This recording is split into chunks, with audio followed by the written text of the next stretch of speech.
जय हिंद। पटवारी के एग्जाम के सामान्य प्रबंधन विषय का आज तीसरी क्लास या पार्ट 3 ने 2 देखा था। इसके पहले के पार्ट 1 में हमने परिभाषाएं देखी, दूसरे में हमने प्रबंधन की विशेषताएं देखी। आज भाग तीसरा, प्रबंध के उद्देश्य। इस पूरे उद्देश्य को समझने के लिए लास्ट तक बने रहिएगा। बहुत इजी शब्दों में आसान तरीके से हम देखेंगे इसे कि पटवारी की परीक्षा में आने वाला जो सामान्य प्रबंधन विषय है इसके उद्देश्य क्या है। तो देखिए, सबसे प्रबंधन का उद्देश्य। किसी भी प्रबंध के लिए उद्देश्य का होना बहुत जरूरी है। उद्देश्य एक प्रकार के नहीं, कोई प्रबंध या कोई संगठन कार्य करता है तो विभिन्न प्रकार के उद्देश्यों को लेकर कार्य करता है और सभी प्रकार के उद्देश्यों को पूरा करने के लिए वह पूरा भरसक प्रयास करता है और वह पूर्ण रूप से तथा एक नियोजित तरीके से प्रयास करता है। तो इसमें हम देखें पहला, प्रबंध के उद्देश्य। प्रबंध कुछ उद्देश्य को पूरा करने के लिए कार्य करता है। उद्देश्य किसी भी क्रिया के अपेक्षित परिणाम होते हैं। यानी उद्देश्य क्या है? कोई भी कार्य करते हैं उसका अपेक्षित परिणाम ही उद्देश्य है। हम कोई भी काम करते हैं, चाहे एग्जाम की तैयारी कर रहे हैं, चाहे हम कोई फैक्ट्री चला रहे हैं या कोई ऑफिस ऑर्गेनाइज कर रहे हैं, जो भी कार्य कर रहे हैं उसका अपना एक उद्देश्य है। और अगर उस उद्देश्य को प्राप्त कर लेते हैं वही हमारा परिणाम है। एग्जाम की तैयारी कर रहे हैं, अगर एग्जाम में सक्सेस मिल गया मतलब हमारा उद्देश्य पूरा हो गया। तो क्या है उद्देश्य? उद्देश्य किसी भी क्रिया के अपेक्षित परिणाम होते हैं। उसका परिणाम को ही उसका उद्देश्य कहते हैं। तो हमें उस परिणाम को प्राप्त करना है। उस परिणाम को प्राप्त करने के लिए ही हमें प्रबंध करना है। उद्देश्यों को संगठनात्मक उद्देश्य, सामाजिक उद्देश्य एवं व्यक्तिगत उद्देश्यों में वर्गीकृत किया जा सकता है। उद्देश्य को देखें, हम प्रबंध उद्देश्यों को 3 भाग में डिवाइड कर सकते हैं। देखिए, संगठनात्मक उद्देश्य में पहला भाग है संगठनात्मक उद्देश्य, दूसरा सामाजिक उद्देश्य और तीसरा व्यक्तिगत उद्देश्य। 3 प्रकार के उद्देश्य हो सकते हैं। ठीक, आइए उसको देखते हैं तीनों को। पहला समझते हैं हम संगठनात्मक उद्देश्य।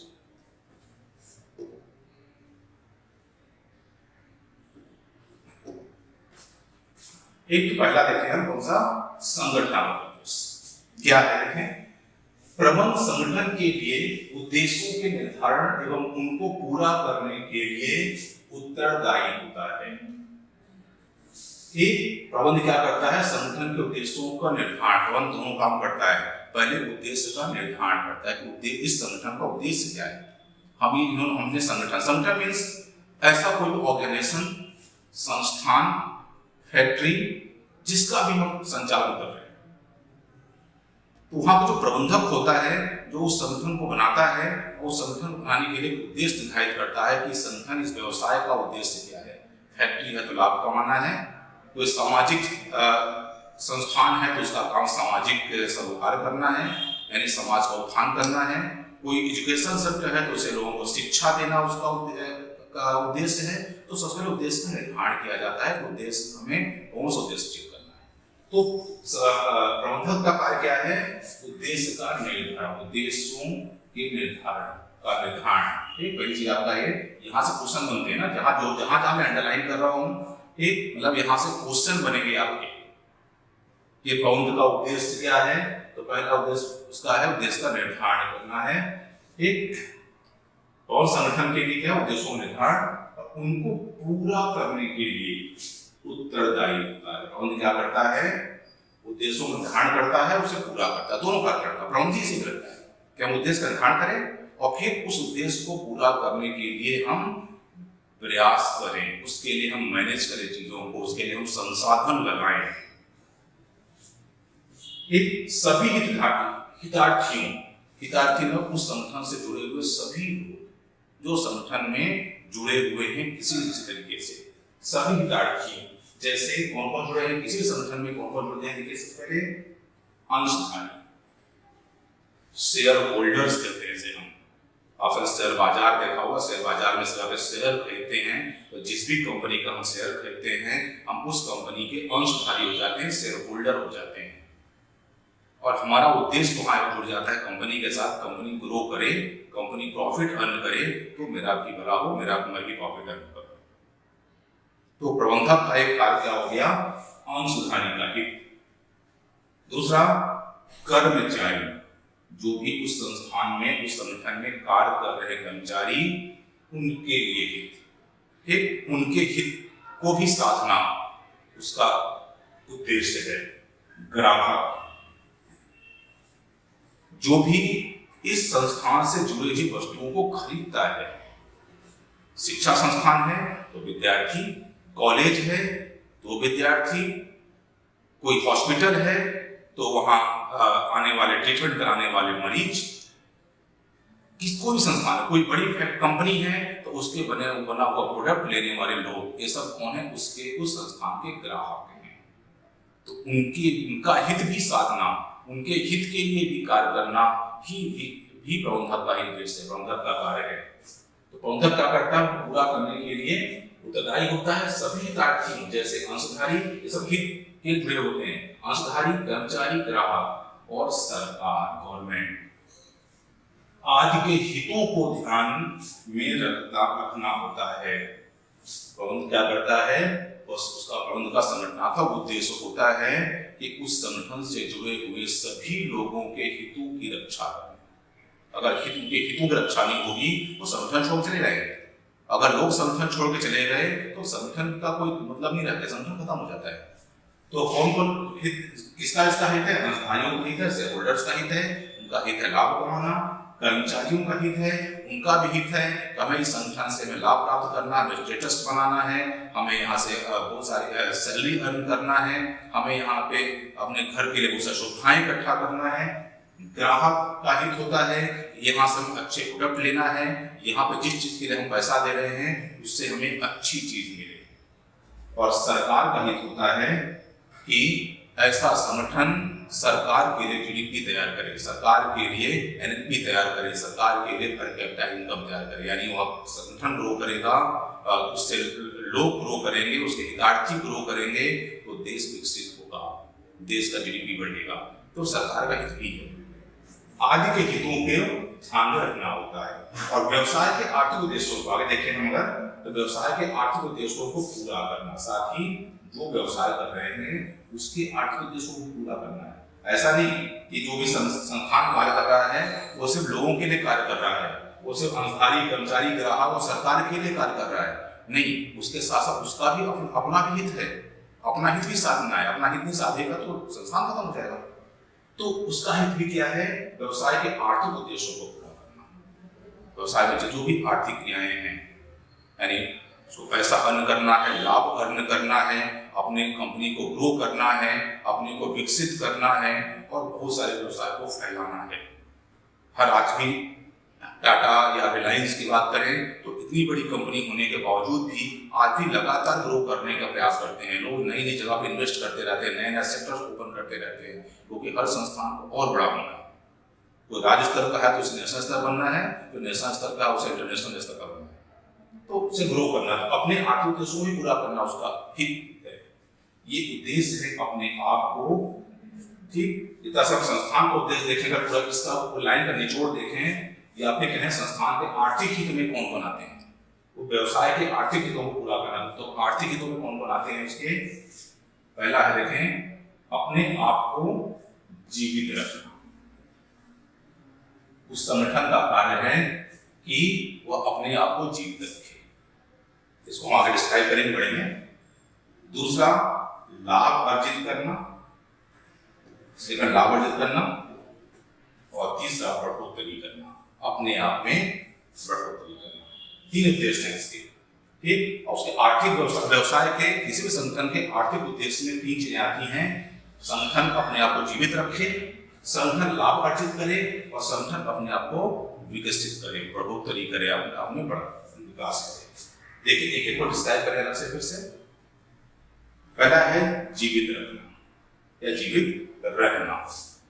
किसी भी व्यवसाय का आधार उद्देश्य अपने अस्तित्व को बनाए रखना होता है। बहुत जरूरी चीज है दोस्तों कि कोई भी व्यवसाय कर रहे हैं आप, कोई संगठन तैयार कर रहे हैं, तो संगठन खुद जीवित रहे। जब खुद जीवित रहेगा तो वह औरों को जीवित रखेगा, औरों को लाभ दे पाएगा, अपने हितैषियों को लाभ दे पाएगा, अपने कर्मचारियों को दे पाएगा, सरकार को दे पाएगा, ग्राहक को दे पाएगा। लेकिन सबसे पहले क्या है, अपने आप को जीवित रखे। तो अपने आप को जीवित कब रखेगा, जब वह लाभ अर्जित करेगा, जब वो कम से कम इतनी पूंजी अर्जित करे, इस प्रकार से व्यवसाय करे कि उसके पास आर्थिक समस्या न उत्पन्न हो। कम से कम इतनी आर्थिक चीजें, पैसा उसके पास आता रहे, लाभ उसके पास आता रहे, वो अपना को रन कर पाए, चला पाए।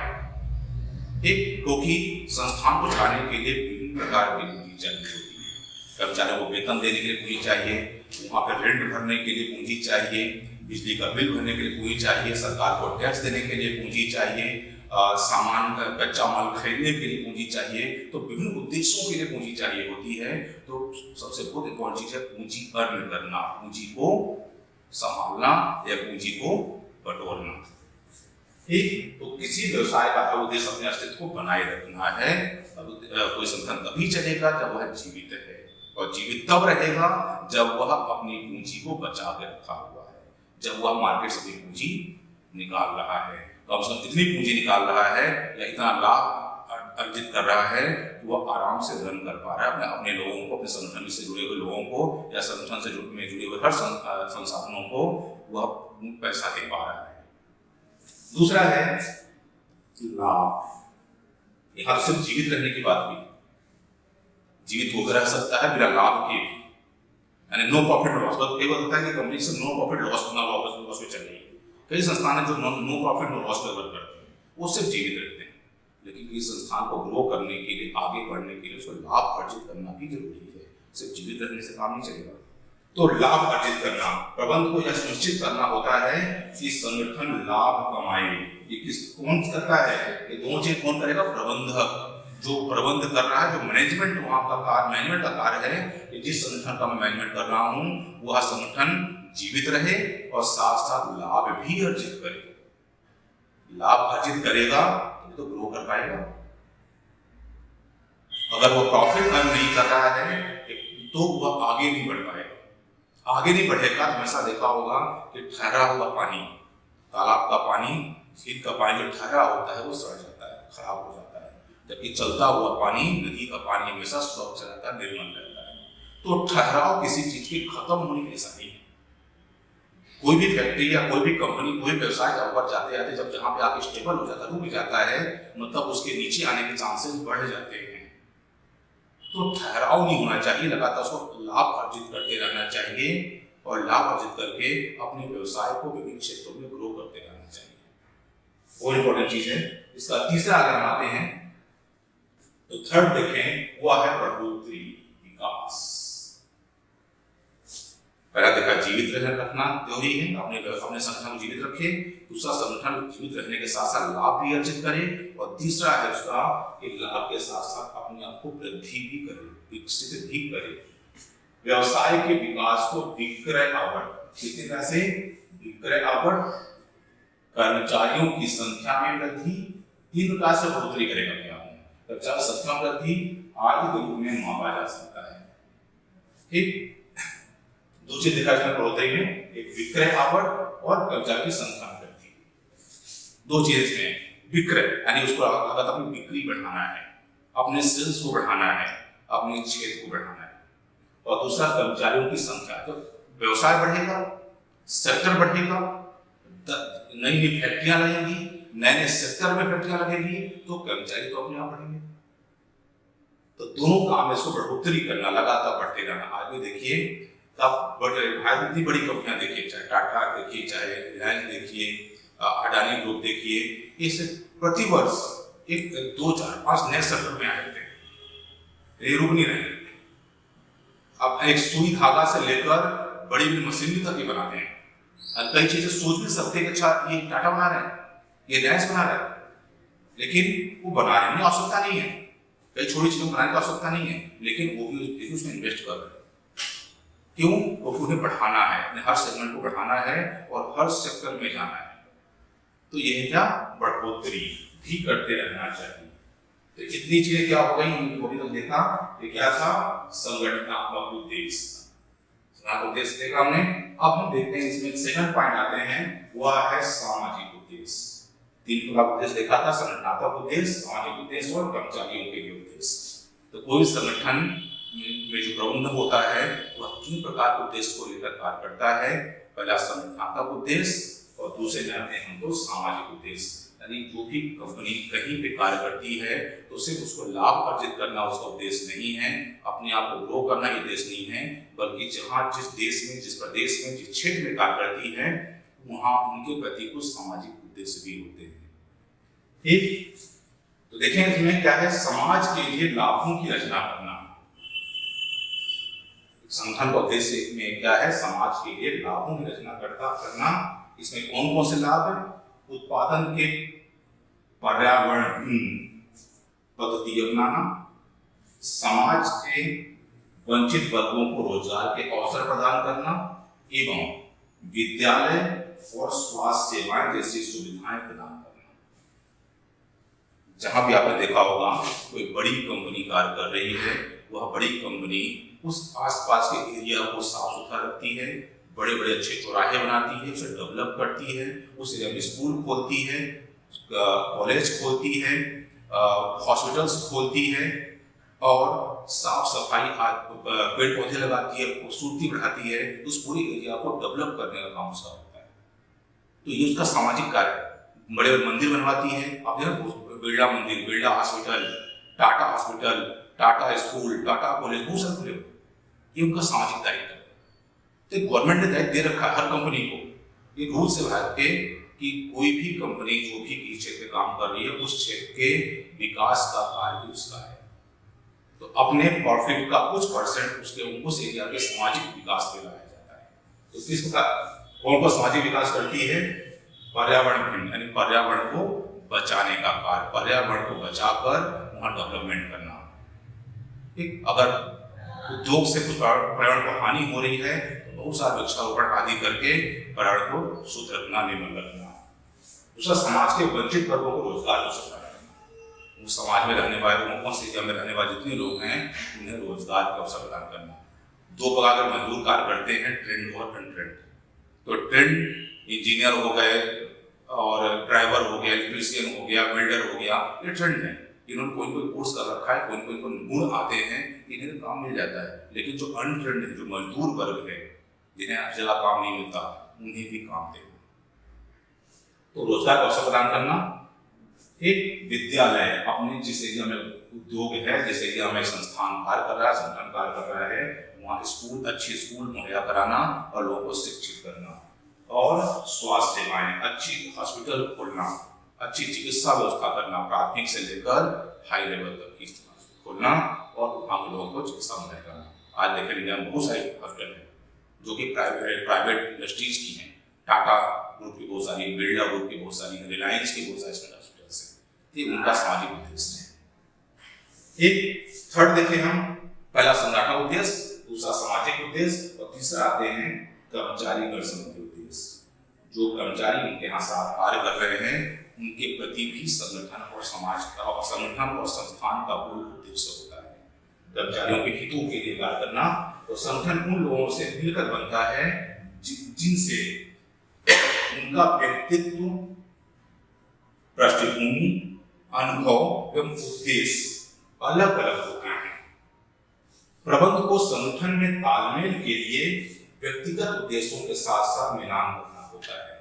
दोस्त, ये संस्थान में जितने लोग कार्य करते हैं वो लोग कोई संस्थान के ग्रोथ के लिए कार्य करने नहीं आते।